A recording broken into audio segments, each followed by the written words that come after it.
Success story create केलेल्या आहेत. त्यातल्याच काही सक्सेस स्टोरी आज पुस्तक रूपाने, ग्रंथाच्या रूपाने आज त्यांचं प्रकाशन होणार आहे. 1000 पेक्षा जास्त जणांना वैयक्तिकरित्या मार्गदर्शन केलेलं आहे. 275 पेक्षा जास्त जणांच्या उत्पन्न आणि टर्नओव्हर मध्ये सहजतेने दुप्पट ते तिप्पट वाढ झालेली आपल्याला पाहायला मिळते. आणि काही जणांच्या बाबतीत ज्यांनी यांचं मार्गदर्शन अंतकरणापासून फॉलो केलं त्यांच्या उत्पन्नामध्ये 10 ते 25 पटीने वाढ झालेली आपल्याला पाहायला मिळते. आर्थिक मार्गदर्शन क्षेत्रात सुद्धा उल्लेखनीय कामगिरी ही संस्था करत असते. आणि India fastest growing financial freedom coaching organisation म्हणून संस्थेचा या ठिकाणी आपल्याला परिचय आहे. त्याचबरोबर best financial freedom coaching institute या पुरस्कारानं सन्मानित केलेला आहे.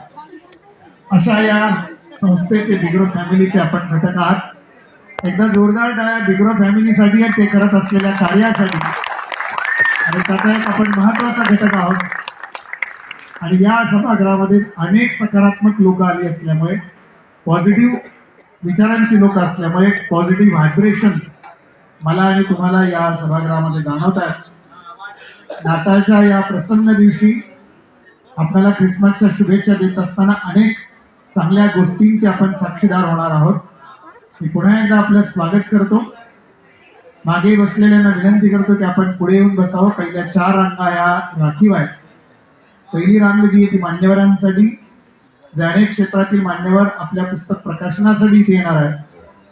त्यानंतर दुसरी, तिसरी आणि चौथी रांग ही लेखकांसाठी आहे, ज्यांनी आपली सक्सेस स्टोरीज, आपल्या व्यवसायाचं लिखाण केलेलं आहे. आणि सगळ्यात महत्वाचं त्यांचं ते लिखाण इतरांच्या पर्यंत पोहोचवण्याची ही त्यांची तळमळ आज आपल्याला या ठिकाणी पाहायला मिळणार आहे.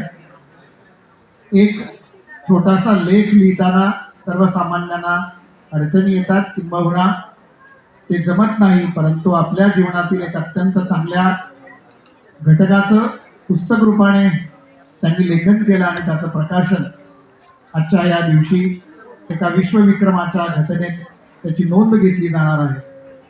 आणि आपण प्रेक्षक म्हणून सुद्धा या सभागृहामध्ये जरी असलो तरी सुद्धा आपलेच मंडळी पुढे जात असताना त्यांचं यश, त्यांचा आनंद आपण याची देही याची डोळा पाहणार आहोत आणि त्यांचा आणि आपला आनंद सहस्त्रगुणित करणार आहोत. पुन्हा एकदा मनापासून स्वागत. अवघ्या काही मिनिटांमध्ये आपण पहिलं मोटिवेशनल पर जे सेशन आहे त्याला सुरुवात करतो आहोत. मी विनंती करतो कृपया सर्वांनी स्थानापन्न व्हा.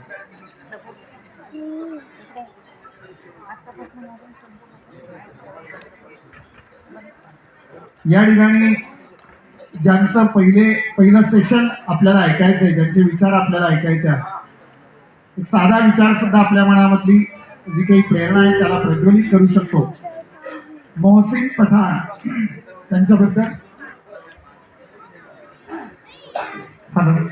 पहिल्यांदा मी आपल्याला थोडक्यात माहिती देतो. मोहसिन पठाण हे स्टार्टअप एक्सपर्ट आहेत, NLP ट्रेनर आहेत, काउन्सिलर आहेत आणि अगदी वयाच्या 34व्या वर्षी आर्थिक स्वातंत्र्य त्यांनी मिळवलेलं आहे.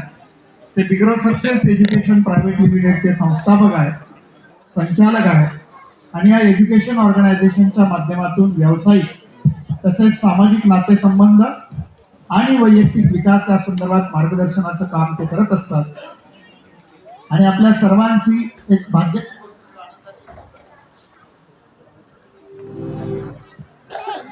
या व्यक्तिमत्वाला आपण आता प्रत्यक्ष पाहणार आहोत. नुसतं पाहणार नाही तर त्यांच्या मुखारविंदातून आलेल्या प्रत्येक शब्दाला आपण आपल्या कर्णरंध्रातून आतमध्ये घेऊन अंतःकरणामध्ये साठवणार आहोत. आणि त्याच अंतःकरणामध्ये प्रेरित झालेली ज्योत इथून पुढच्या कार्यासाठी आपल्याला प्रेरित करेल.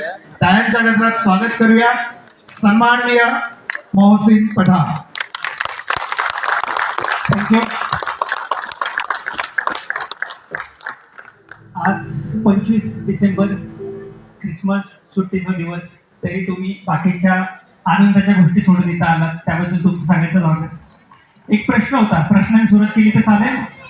नाही तर ते सध्या शाळेच्या सांस्कृतिक कार्यक्रमाचा विषय ते फील द्यायचं नाहीये मला तुम्हाला. किती लोक मला पहिल्यांदा सहन करणार आहेत? ठीक आहे, तेवढं नाही सहन करावं लागणार. ओके.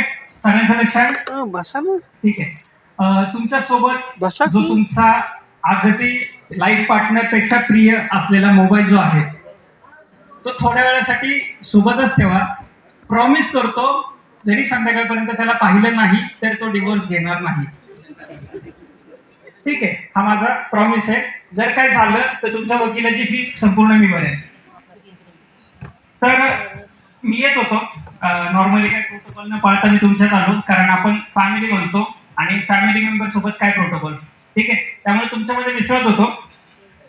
एक आपले फॅमिली मेंबर मला म्हणाले की थँक्यू सर, तुमच्यामुळं आज आम्ही इथं आहे.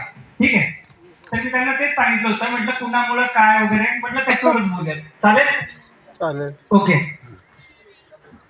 आपण ज्यावेळेस प्रोग्रामची सुरुवात केली होती तेव्हापासून आतापर्यंत या प्रोग्राम मध्ये बरेचसे बदल झाले, डेट चेंज झाल्या इलेक्शनमुळे, आणि आपले जे गेस्ट आहेत ते अधिकारी आहेत, त्याच्यामुळे बऱ्याचशा डेट्स आपल्याला चेंज कराव्या लागल्या. इलेक्शनचा निकाल आणि बाकीच्या गोष्टी.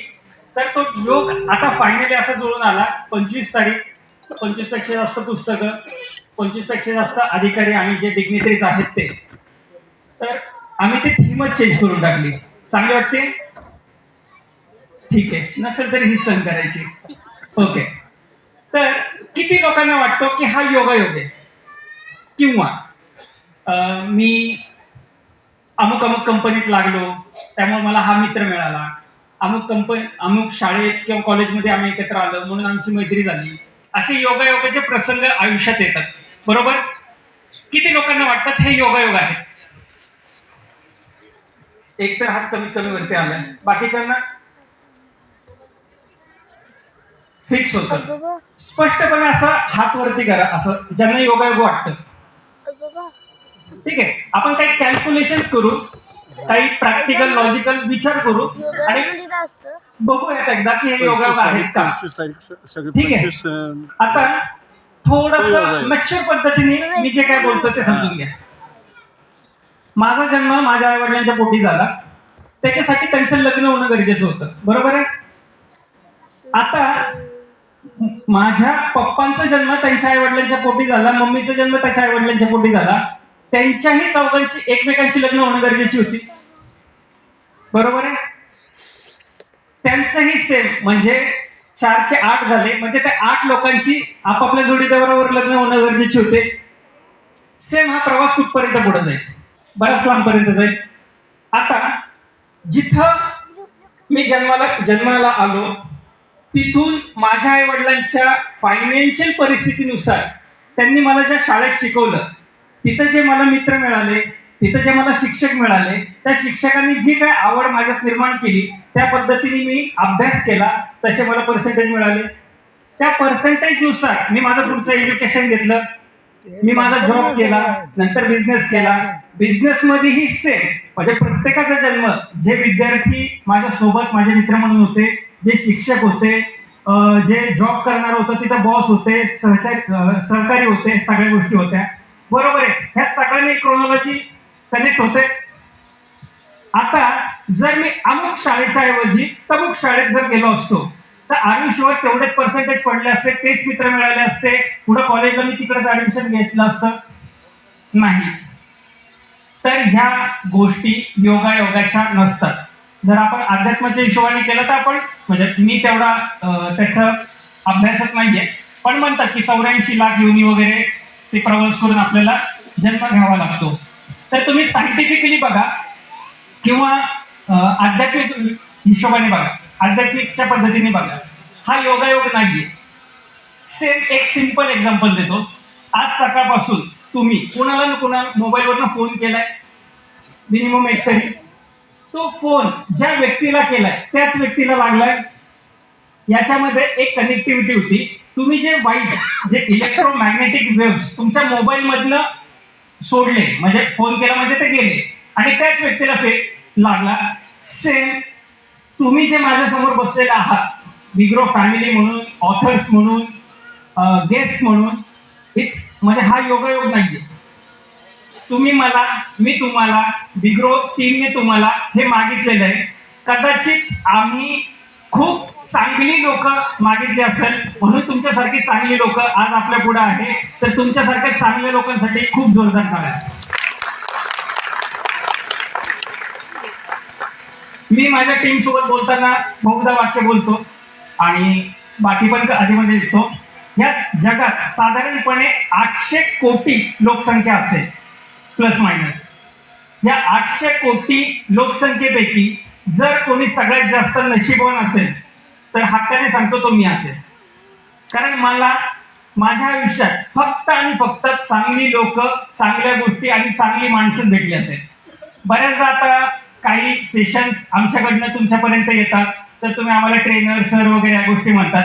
प्रत्येक माणूस मी नॉर्मली पाहिलाय तो त्याची सॅड स्टोरी सांगतो की परिस्थिती नव्हती किंवा कुणीतरी खूप त्रास दिला होता, पुढे आयुष्यात त्रास झाला, डिझास्टर आलं, हे आलं ते आलं. मी ठरवून पण तशा काही गोष्टी येत नाही. अप अँड डाऊन्स माझ्या लाईफमध्ये आले का तर आले, पण प्रत्येक जे काय डिझास्टर आलं ते मागच्या मी ज्या लेवलला होतो तिथपासून 10 पट पुढे घेऊन गेलं. मग मला सांगा त्या डिझास्टरला मी वेलकम करू का नावं ठेवू? जर तुमची गाडी पंक्चर होत असेल तर तुम्हाला दुःख होणार, स्वाभाविक आहे. पण त्या अर्ध्या तासाच्या पंक्चरमुळं जर तुम्हाला ब्रँड न्यू गाडी मिळत असेल तर तुम्हाला पंक्चरचं दुःख होईल का आनंद होईल? माझ्या आयुष्यात जेवढ्या काही गोष्टी झाल्या, प्रत्येक गोष्ट, प्रत्येक डिझास्टर, प्रत्येक संकट 10 पट पुढे घेऊन गेलं. त्यामुळं मी खूप नशीबवान मानतो मला की माझ्या आयुष्यात ही बिग्रो सारखी छान टीम आहे, तुमच्यासारखे छान बिग्रो फॅमिली मेंबर्स आहे. आणि आज आपण बिग्रोचा पुढे एक इव्हेंट करतोय. लास्ट इयर बऱ्यापैकी तुम्ही लोक असतील 21 बुक आणि 28 ऑथर यांच्या साह्याने आपण फर्स्ट वर्ल्ड रेकॉर्ड केलं होतं बुक संदर्भातलं आपल्या बिग्रोचं. आज आपण सेकंड वर्ल्ड रेकॉर्ड करत आहात आणि तुम्ही त्याचे सगळे साक्षीदार आहात.